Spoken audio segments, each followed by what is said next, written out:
Ariel Castro, le ravisseur présumé de Cleveland, inculpé de viol. Ariel Castro, l'homme de 52 ans, accusé d'avoir enlevé et séquestré pendant 10 ans 3 jeunes femmes dans sa maison de Cleveland, Ohio, a été présenté jeudi devant un juge qui lui a notifié officiellement ses chefs d'inculpation, 4 pour enlèvement et 3 pour viol.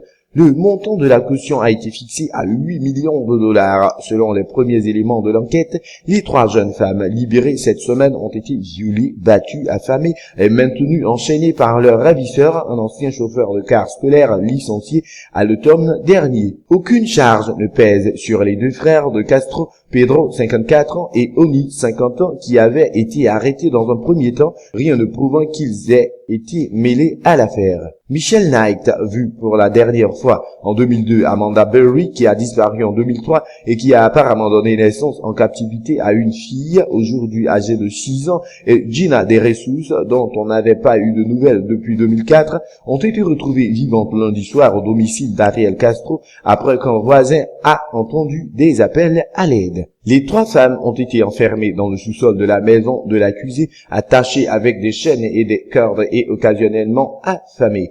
Les 3 captives étaient d'abord détenues séparément, mais au fil du temps, le ravisseur, prenant confiance, les a autorisées à se voir. Selon les premières informations, la petite fille d'Amanda Berry est née le jour de Noël 2006 dans une piscine gonflable. Un test de paternité va être mené pour déterminer qui est son père. Brian Cummings, un conseiller municipal de Cleveland qui, lui, a la presse des extraits d'un premier rapport de la police, a déclaré que l'une des 3 femmes, dont l'identité n'a pas été précisée, avait fait au moins 5 fausses couches.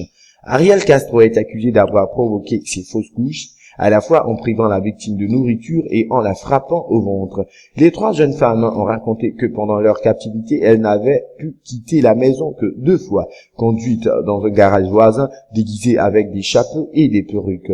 2 des 3 femmes, Amanda Berry et Gina De Jesus, ont pu retrouver leur famille. Michelle Knight est-elle toujours hospitalisée? Selon une porte-parole de l'hôpital de Cleveland, son état de santé est bon. Aucun reste humain n'a été découvert dans la maison.